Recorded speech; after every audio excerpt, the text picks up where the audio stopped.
दो समाजों में टकराव की स्थिति पैदा करना, आपस में युवाओं में जातिवाद करना और दो समाजों को युवाओं में मतभेद पैदा करना। आज मैं बात कर रहा हूं रविंदर सिंह भाटी की। दोस्तों, उस युवा की बात कर रहा हूं जहां वो जाता है वहां पर हजारों की संख्या में युवाओं की भीड़ इकट्ठा हो जाती है। जब वो बोलता है तो मंच पे बड़े बड़े सियासी गलियारों में तहलका मच जाता है। मैं बात कर रहा हूं उस युवा की जो 36 बिरादरी के हक, मान और सम्मान के लिए रात के 12 बजे गर्मी हो या सर्दी हो जनता के बीच में रहता है। मैं बात कर रहा हूं उस युवा की जब जयनारायण विश्वविद्यालय यूनिवर्सिटी के अंदर राजस्थान की में छाती ठोक कर पहली बार कहा था कि मैं निर्दलीय लड़ूंगा और जीत कर आऊंगा, और उस व्यक्ति ने जो कहा था वो करके दिखाया था। दोस्तों, रविंदर सिंह भाटी का मैं बहुत बड़ा फैन हूं और मैं हरियाणा की धरती से आता हूं और हरियाणा की धरती साथियों महाभारत के लिए जानी गई थी। ऐसे व्यक्ति किसी भी समाज के हों, किसी भी धर्म से आते हों, जो 36 बिरादरी को साथ लेकर चलने की बात करते हैं, उस ऐसे व्यक्तियों को आपको और हमारा समर्थन करने का फर्ज बनता है। साथियों, हम उस हरियाणा की धरती से आते हैं जहां से हर देश के युवा को एक नई ताकत, एक नई पहचान मिलती है। दोस्तों, हम उस हरियाणा की धरती से आते हैं जहां न्याय और अन्याय के लिए श्री कृष्ण भगवान ने इस महाभारत के लिए कुरुक्षेत्र हमारे हरियाणा की धरती को चुना था।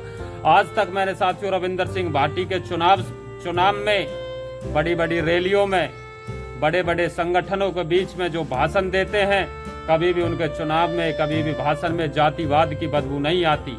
आपस में किसी भी समाज के युवाओं के लिए गलत नहीं बोलते। एक व्यक्ति जिसके ऊपर कॉलेज के अंदर 36 बिरादरी ने अपना प्यार दिया, जिसको एक निर्दलीय विधायक से बाड़मेर से बना के दिया, और जब एमपी के लिए रन में आते हैं 6 लाख से ज्यादा 36 बिरादरी के युवाओं ने, माताओं ने, बुजुर्गों ने उनका समर्थन किया।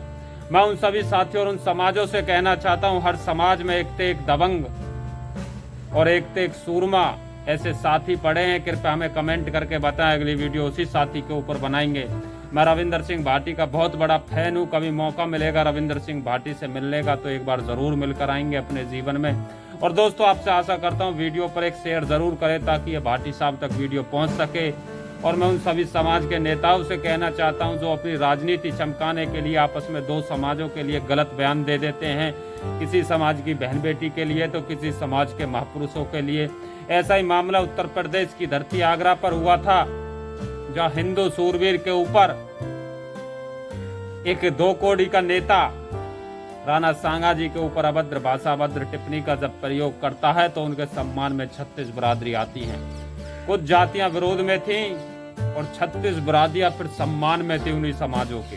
तो साथियों, मैं आपसे एक बात कहना चाहता हूं, जितने भी महापुरुष इस धरती पर हुए हैं और सबसे ज्यादा महापुरुष राजस्थान की धरती ने देश के भगवे मान सम्मान बहन बेटियों की रक्षा के लिए दिए हैं। मैं बात करूं महाराणा प्रताप जी की, घास की रोटियां खाई परंतु स्वाभिमान से समझौता नहीं किया। मैं बात करूं दादा सूरजमल जी की, स्वाभिमान से समझौता नहीं किया परंतु इस धरा पर कभी आंच नहीं आने दी। मैं बात करूं माता पन्ना दाई की, जिन्होंने अपने बेटे का चंदन का बलिदान देकर ये साबित किया कि एक राजा के हक के लिए एक प्रजा अपने बच्चे का बलिदान दे सकती है। मैं बात करूं माता पद्मावती की, अपनी परछाई तक नहीं दिखाने दी परंतु जौहर को चुना। मैं बात करूं कर्णावती की, अपनी परछाई तक नहीं दिखाई परंतु जौहर को चुना। मैं बात करूं बप्पा रावल की, मैं बात करूं राणा कुंभा की, मैं बात करूं राणा उदय सिंह जी की, मैं बात करूं इस धरती पर भगत सिंह जी की, जिनकी मां ने ये कहा था बेटे तेरी शादी तय कर दी गई है। भगत सिंह जी ने जवाब दिया था, मां मैं अपने जीवन एक लड़की को नहीं अपने देश को देना चाहता हूं ताकि देश के अंदर क्रांति आ सके। मैं बात कर रहा हूं 36 बिरादरी के युवाओं से। साथियों, जो हमारी बहन बेटियां हैं उनको अपना इतिहास, अपने पुरखों का इतिहास पढ़ाएं।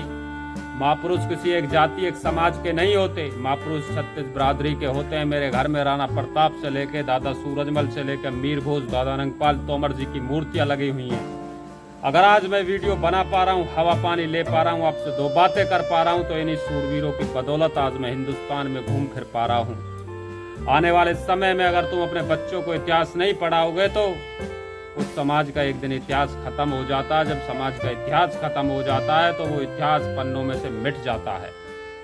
राणा प्रताप जी ने घास की रोटियां जंगलों में खाई थी, परंतु स्वाभिमान से समझौता नहीं किया था।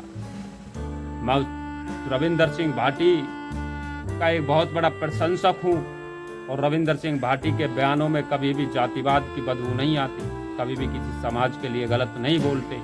इसलिए आप सभी से आशा करते हैं दोस्तों हमारी वीडियो अच्छी लगे तो एक लाइक कमेंट शेयर जरूर करना और ये वीडियो भाई तक जरूर पहुंचा देना ताकि भाई देखे और हमें मिलने का एक बार भाई से सौभाग्य प्राप्त हो। बहुत बहुत धन्यवाद साथियों।